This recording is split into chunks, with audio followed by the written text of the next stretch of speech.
Du coup, moi, je vais commencer par une présentation un peu clinique et pour introduire après les recommandations, je laisserai quelqu'un qui est bien plus expert que moi prendre la suite. Donc, c'est 2 cas cliniques pour illustrer, bon, des histoires qu'on pensait être un peu d'un autre temps, mais qu'on revoit récemment un peu réémerger. Le premier cas, c'est un cas qui m'a été prêté par une collègue infectiologue pédiatre de Montpellier qui a rencontré cet enfant l'année dernière. Donc une petite fille, premier enfant d'une maman sans antécédents médicaux connus, qui n'avait pas reçu de traitement pendant la grossesse, avec des sérologies qui avaient été faites en début de grossesse, mais pas de sérologie syphilis, puisque c'est actuellement, c'était en tout cas pas obligatoire à ce moment-là. Donc a fait une menace d'accouchement prématurée à 34 semaines, mais finalement qui a eu une mise en travail spontanée avec une césarienne pour anomalie de rythme plus tardivement, enfin presque à terme, avec un enfant qui est né pour son terme eutrophe. À J0, en fait, cet enfant a été transféré pour l'apparition de lésions bulleuses dès la naissance, enfin qui sont apparues dans les heures qui suivaient la naissance, donc au niveau des mains et au niveau des pieds. Puis vous voyez que ces lésions, elles sont flasques, palmoplantaires, avec une érosion superficielle et puis une collerette périphérique. Il n'y a pas d'atteinte muqueuse, il n'y avait pas de signe de Nikolsky, donc pas de décollement au niveau de la peau du reste du corps, pas d'atteinte du visage. C'est un enfant qui avait un bon état général, qui était apyrétique et qui avait le reste de l'examen qui était sans particularité. À ce moment-là, ils se sont dit 4 hypothèses principales: épidermolyse bulleuse, staphylococcie cutanée, une infection virale notamment herpétique ou une syphilis congénitale. Alors c'est vrai que pour l'épidermolyse bulleuse, d'habitude il y a une atteinte de l'ensemble du corps, donc ça existe, des formes néonatales, mais il y a aussi une atteinte des muqueuses, c'est plutôt une maladie génétique, et donc on peut faire de l'immunofluorescence et un diagnostic génétique.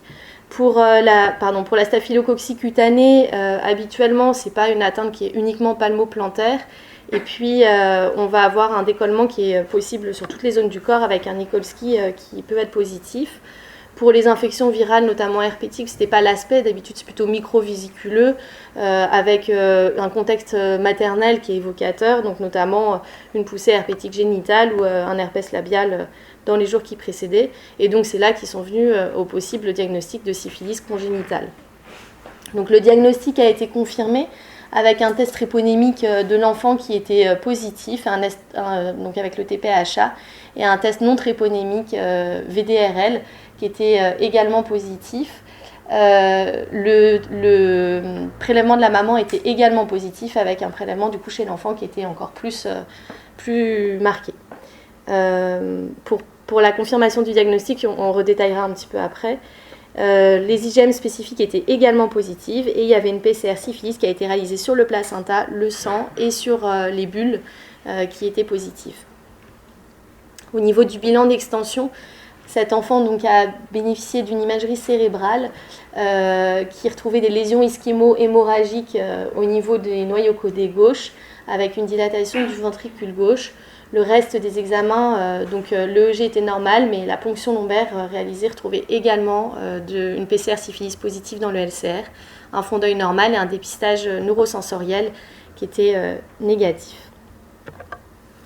Au niveau osseux, donc c'est un enfant qui présentait des lésions métaphysaires typiques, quasi diffuses au niveau des os longs, avec une périostite marquée au niveau des fémurs et des tibias droit et l'humérus gauche, et il y avait aussi une fracture qui était évocatrice, une fracture sur lésion de syphilis qui était évocatrice.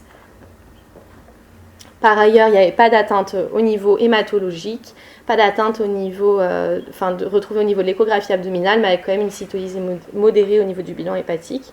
Donc au total, ils ont conclu à une syphilis congénitale avec une atteinte neurologique, squelettique, cutanée et hépatique.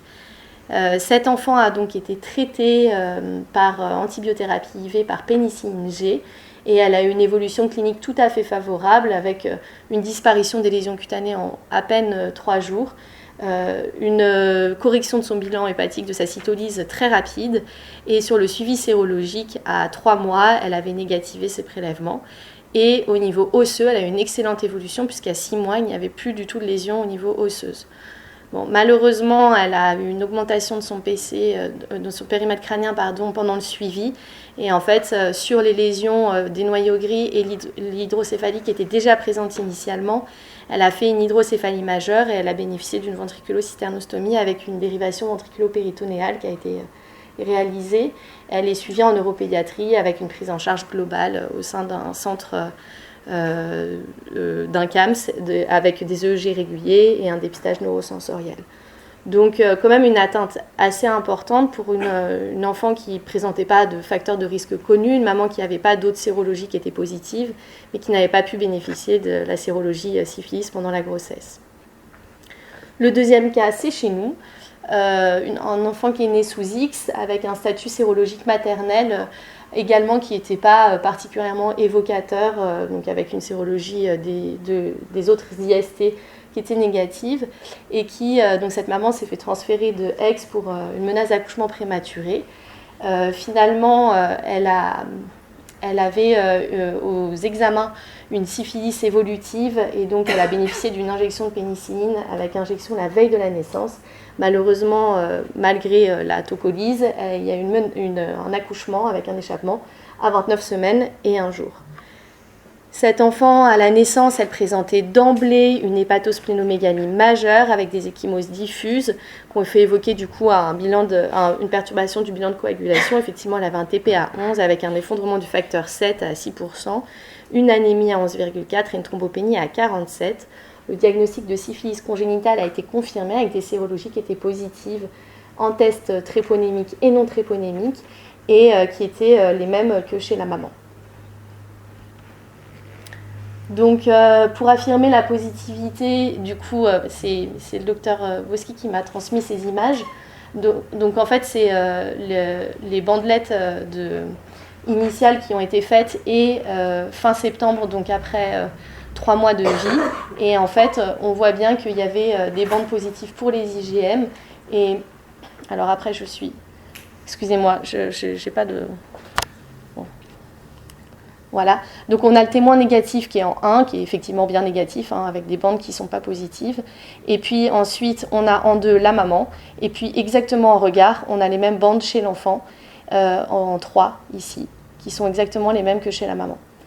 Et à 3 mois, on voit qu'en fait, on a les bandes qui se sont estompées au niveau des IgM et qui du coup ont disparu entre juillet et septembre avec une persistance des IgG maternelles, mais ce qui est naturel du fait de la transmission transplacentaire des immunoglobulines maternelles pendant les 6 premiers mois.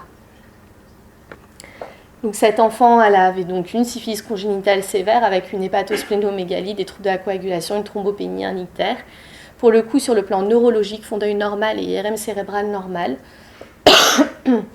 Au niveau du LCR, il y a eu un petit couac, puisqu'ils ont pu faire le VDRL qui était négatif et la PCR, mais par contre, il n'y a pas eu de Western blot de réalisé, donc on ne pouvait pas exclure de manière formelle la neurosyphilis, même si les autres éléments cliniques et radiologiques étaient rassurants. Et puis, elle avait des anomalies osseuses qui étaient compatibles avec la syphilis, avec des bandes claires métaphysaires, une apposition périostée au niveau des fibulas. Donc, on a ici des appositions périostées. Il y a aussi un aspect irrégulier là, de la métaphyse, du fémur distal et du tibia proximal et de la fibula proximale. Donc, c'est des petits décrochés qu'on voit. Des lésions osseuses qui sont évocatrices. Pour l'instant, elle est encore dans le cadre du suivi, donc on ne sait pas si les lésions osseuses ont disparu, mais l'histoire montpelliéraine nous fait quand même évoquer probablement une évolution favorable sur le plan orthopédique. Elle continue à être suivie sur le plan neurologique, avec notamment une vigilance accrue des signes tardifs au niveau neurologique. Pour ce qui est du traitement, on en reparlera un petit peu après. Pour cet enfant-là, mais elle a bénéficié du traitement qui est recommandé dans le protocole du réseau Méditerranée, donc avec une injection de pénicilline G qui a été poursuivie pendant 10 jours. Alors comme il y avait ce doute sur la neurosyphilis, finalement elle a bénéficié d'un traitement qui a été prolongé pendant 14 jours, mais sans atteinte neurologique, du coup il n'y a pas de suivi de LCR qui est prévu. C'était un peu intermédiaire. Et sur le plan biologique, on voit qu'elle a une évolution qui est tout à fait favorable, puisque Alors, c'est pareil. Au niveau des troubles de la coagulation, elle a corrigé progressivement son TP. Au niveau du bilan hépatique, elle avait initialement des gamma-GT qui étaient à 181 et qui ont progressivement diminué. Et au niveau des transaminases, c'est sus normal, mais en tout cas, il n'y a plus de cytolyse marquée. Et au niveau de la bilirubine, de la même manière, elle a une diminution de la bilirubine conjuguée qui est actuellement négative. Pour le suivi sérologique, donc à la naissance, on avait un VDRL à 1/32 et à 4 semaines, c'était négativé. À 8 semaines, il était toujours négatif. Oui. Donc la syphilis congénitale, on l'a vu dans ces deux tableaux, il y a des signes anténataux, mais parfois qui ne sont pas vus dans les situations de ces deux enfants. En fait, il n'y avait pas eu de diagnostic anténatal. Après, la deuxième naissance, c'était une naissance sous X avec probablement une grossesse qui était moins bien suivie sur le plan échographique, et donc peut-être que l'hépatomégalies auraient pu être mises en évidence. Pour ce qui est de la syphilis congénitale précoce, effectivement, on a vu que les deux enfants avaient une ostéite. L'hépatomégalie était retrouvée chez la deuxième. Il y avait un tableau cutané très typique chez la première enfant et avec du coup un tableau hématologique plus marqué chez la deuxième enfant. Dans la majorité des cas, les signes de syphilis congénitale précoce ne sont pas visibles à la naissance et ils apparaissent dans les 4 premières semaines de vie. Donc pour ces deux enfants, en fait, il y a eu des signes qui très précocement ont permis de nous orienter. Donc effectivement, ce qu'il faut retenir, c'est qu'un examen clinique normal à la naissance n'élimine pas une syphilis congénitale. Donc il faut rester vigilant, et d'où l'intérêt des examens rapprochés à 3 jours et dans les 15 premiers jours de vie pour les enfants, en attendant du coup l'application des nouvelles recommandations. Pour ce qui est de l'évolution, je m'arrête là. C'est la fin. Oui, c'est la fin. Après, du coup, il y a les syphilis tardives. En fait, ces patients-là peuvent présenter des signes tardifs de syphilis avec du coup des anomalies au niveau neurologique et au niveau notamment neurosensoriel avec des kératites et des surdités. Donc, c'est des enfants qu'on va continuer à suivre un peu longtemps puisqu'ils peuvent faire des signes retardés secondaires. Donc, c'est pour ça qu'on essaie de ne pas les perdre de vue. Et je m'arrête là pour la suite plus... Merci beaucoup.